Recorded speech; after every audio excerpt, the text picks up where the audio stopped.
بسم اللہ الرحمن الرحیم ویور السلام علیکم. آپ ہمارا یوٹیوب چینل دیکھ رہے ہیں نیوز ٹو یو. امید ہے آپ خیریت سے ہوں گے. آج ہم بات کریں گے خواجہ آصف اور افغان وفد کی مذاکرات کے دوران جو جھڑپ ہوئی. پھر جناب علیمہ خان تیسری مرتبہ اشتہاری قرار دی گئی ہیں، بلکہ ان کے ناقابل ضمانت وارنٹ گرفتاری تیسری مرتبہ جاری کیے گئے ہیں. عوام کو افغان طالبان پر اعتماد کیوں نہیں ہے؟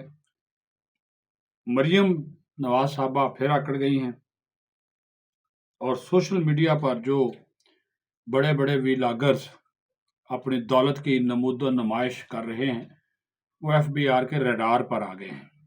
ان کے خلاف گھیرا تنگ کر دیا گیا ہے.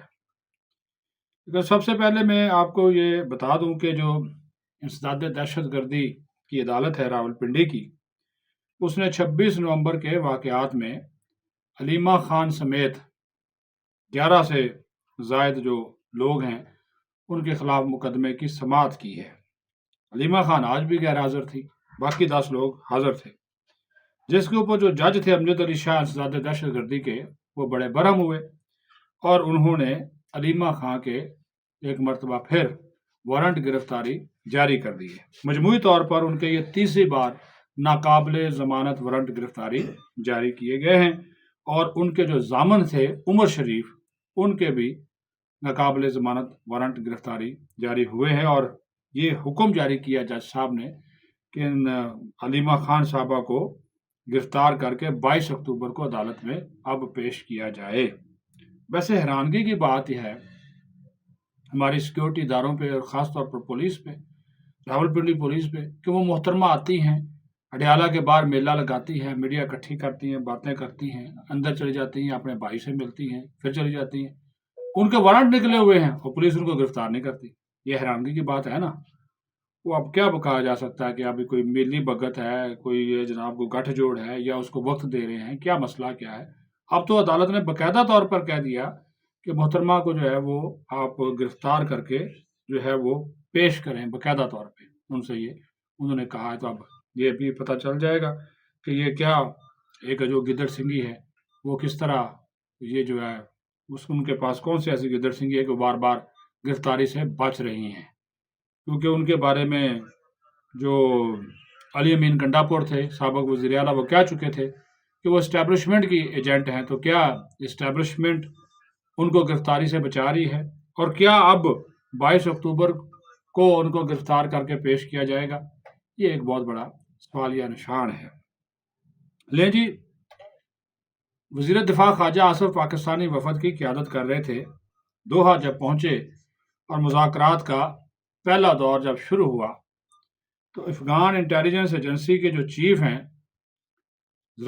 باخبر ذرائع کا کہنا ہے کہ وہ جناب بڑے غصے میں تھے، اور ابھی بات چیت شروع ہی ہوئی تھی تو یہ افغان انٹیلیجنس چیف نے یہ کہا کہ جی پاکستان اگر جنگ بندی کرتا، اچھا بیٹھے ہوئے ہیں ترکیہ کا سالس بھی بیٹھا ہوا ہے اور قطر کا بھی انٹیلیجنس چیف بیٹھا ہوا ہے. ان کی موجودگی میں افغان انٹیلیجنس چیف کہتا کیا ہے؟ وہ کہتا ہے کہ جناب پاکستان نے چونکہ ہمارے ساتھ بڑی زیادتی کر دی، ہمارے 6 سے زیادہ صوبوں پہ انہوں نے حملہ کیا اور ہمارا انفراسٹرکچر تباہ کر دیا، کابل اور قندھار پہ حملہ کیا.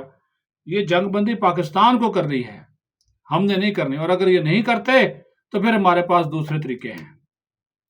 وقفہ نال کہتے ہیں کہ خواجہ صاحب ظاہر سیال کوٹی ہیں، پنجابی ہیں، اور پھر غصہ ان کو بھی آتا ہے. اٹھ کے کھڑے ہو گئے اور اس طرح وہ انہوں نے جس طرح نہیں وہ اپنے دونوں ادھر ہاتھ رکھتے کمر کے اوپر، اس طرح انہوں نے کیا کہ جناب وہ انگریزی میں اس کو بولا یا اردو میں بولا، ان کو بولا اردو میں بولا ہوگا کیونکہ وہ افغان انٹیلیجنس چیف سیکھا تو ادھر کا ہی ہوا ہے. اس کو بولا کہ جناب تسی پھر جڑا نا جنگ کر لو، دوسرا طریقہ جڑا نا تسی پہلے وہی ازما لو، آپ گل بات بعد چ کر لینا. مطلب یہ ہے کہ ہم مذاکرات بعد میں کر لیں گے، جہاں تسی سپ کٹنا نا کر لو، یا تسی حملہ کر لو پہلے ساڈے اوتے، ٹھیک ہے. یہ کہہ کر خواجہ صاحب جو ہے وہ چلنے لگے. اب ان کی ہوائیاں اڑ گئی. وہ ملا یعقوب جو وزیر دفاع تھا کہ یار یہ تو گڑبڑ ہو گئی ہے. اب ان کے پیچھے تھے D G I S I اور قومی سلامتی کے مشیر آصف ملک صاحب بھی، وہ بھی ملک ہیں. وہ بھی آہستہ آہستہ چلنے لگے. اور پھر جناب وہ جو سالس تھا وہ ان کی دوڑیں لگ گئیں. انہوں نے کہا خواجہ صاحب اللہ مہربانی کرو خدا دا خواہ. انہوں نے کہا یار یہ کیا بات کرتا ہے, اس طرف آپ کہتے ہیں ہم تو آپ کی وجہ سے آئے, ہمارے بھائی ہیں, ترکیہ والے بھی ہمارے بھائی ہیں, آپ نے ہمیں کہا, ہم نے آپ کی ایک برابر, اور ان کا طریقہ نہیں ہے بات کرنے کا. اچھا وہ پھر اس نے افغان وزیر دفاع نے اس کی طرف سے معافی مانگی, اور اس کی پھر ہوا نکل گئی اس بندے کی.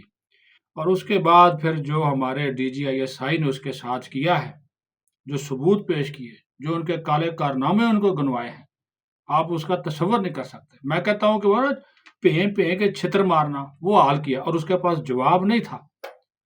اس کے اب خواجہ صاحب جو تھے وہ ایسے باتیں بن کے بیٹھے تھے, انہوں نے کہا جناب بار بار وہ کہہ رہے تھے اب دیکھو اب دو جواب, اور اس کا جواب اس افغان انٹیلیجنس کے پاس چیف کے پاس نہیں تھا. دیکھ رہے یہ ایسے لوگ ہوتے ہیں جو کہ مذاکرات کو خراب کرتے ہیں, سبوتاژ کرتے ہیں. لیکن آخر کار انہوں نے پھر اس چیز کے اوپر, ہاں اس چیز کو انہوں نے مانا کہ یہ طالبان کے دہشت گردی جو ہے وہ پاکستان کے لیے ایک مسئلہ ہے, افغانستان کے اندر ہونے والی دہشت گردی, اس چیز کو انہوں نے تسلیم کیا. ٹھیک ہے, یہ انہوں نے تسلیم کیا افغان طالبان نے کہ پاکستان کا یہ کنسرن ہے. آپ ذبیح اللہ مجاہد کا ٹویٹر پہ بیان جو ہے وہ دیکھ لیں, یہ تسلیم کیا. پھر پاکستان کے پاس جتنے شواہد تھے, آڈیو تھی, ویڈیو تھی, اعترافی بیانات ہمارے ڈی جی ایس آئی نے ان کے جب سامنے رکھے نا, یہ پڑھے لکھے ہو تو جتنے بھی ہیں نا یہ سارے ہمارے ہاتھوں سے سیکھ کے گئے ہیں, تو ہم ہمیں پڑھانے آ گئے ہیں, یہ تو نہیں ہو سکتا.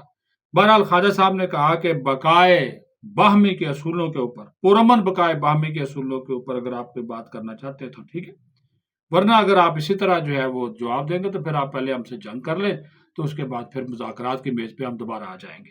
اس کے بعد اس بندے کی جو ہے نا وہ ایسی بولتی بند ہوئی کہ پورے مذاکرات کے دوران وہ پھر بولا نہیں ہے.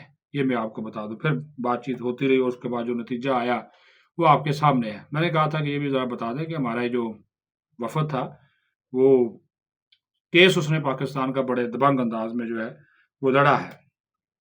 دوسرا اب جی اب آ جائیں مریم بی بی, وہ آج ایک مرتبہ پھر اکڑ گئی ہیں. پیپلز پارٹی کا نام لیے بغیر ان کو آئینہ دکھا دیا ہے, اور سیدھا سیدھا کہہ دیا ہے 1 روپیہ نہیں لیں گے, اپنے بل بوتے کے اوپر سیلاب زدگان کی بحالی کریں گے.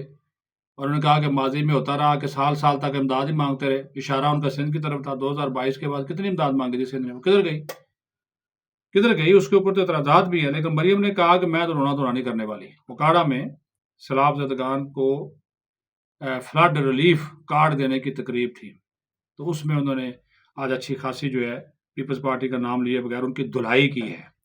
اور انہوں نے سیدھا سیدھا بولا, انہوں نے کہا کہ جناب ہمارے پاس پیسہ ہے, میں کوئی کچھ کول اٹھاؤں. اور انہوں نے کہا میرا والد بھی مجھ سے خوش ہے جو میں کام کر رہی ہوں, میرا وزیر اعظم بھی مجھ سے خوش ہے. بات ختم ہو گئی.